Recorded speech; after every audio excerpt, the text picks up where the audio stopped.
So what's up guys, Guru-chan here. Ngayon, I will be opening the anime figure that I ordered, I think last Friday.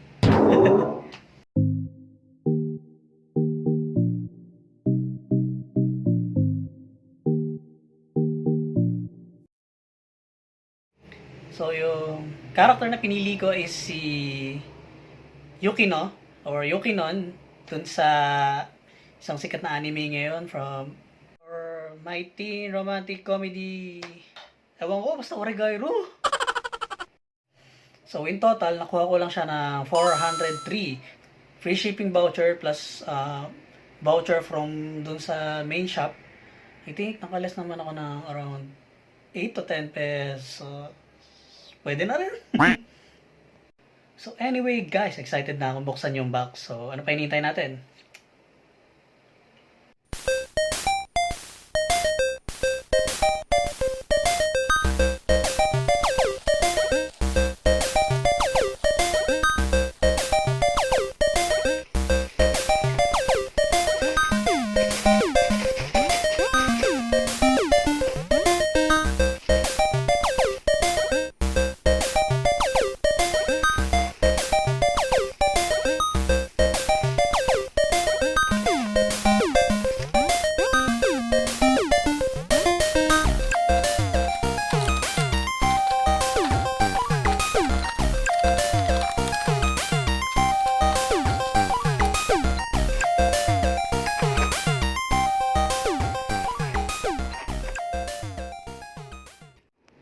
So okay, mukhang wala naman damage sa item. So for kahit ganun yung boxing niya, but kaya ba siya i-zoom? Yun. Goods naman yung quality.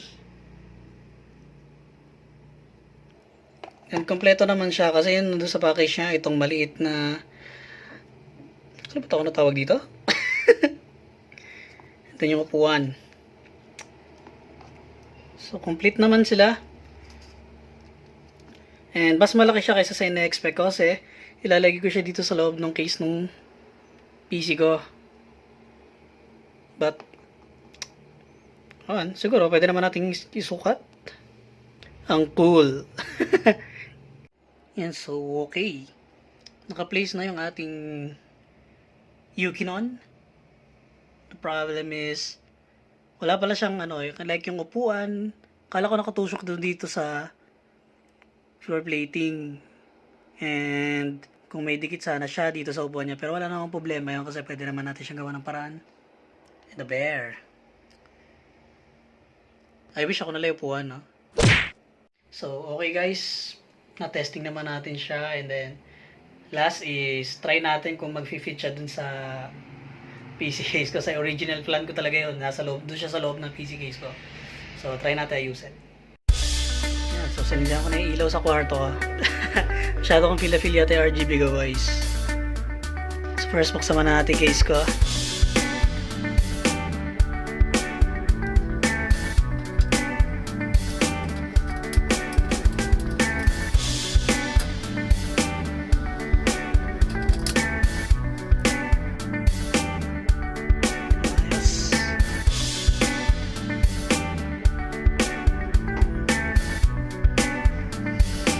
Then, dito siya ilalagay eh.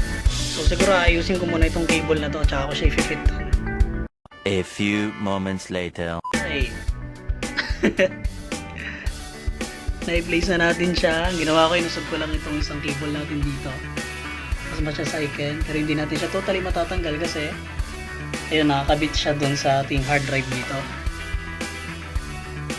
And dahil yung hard drive pa ang base memory ko, wala pa sa SSD. So, ganyan na lang muna. And, yan, naka-place na siya.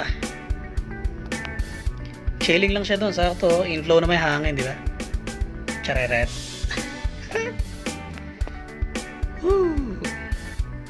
So, sa mga kagaya ko dyan na otakus, weeboos, you can check it on the link below. Yan. Anyway, guys, thank you guys for watching. And see you guys from my next video.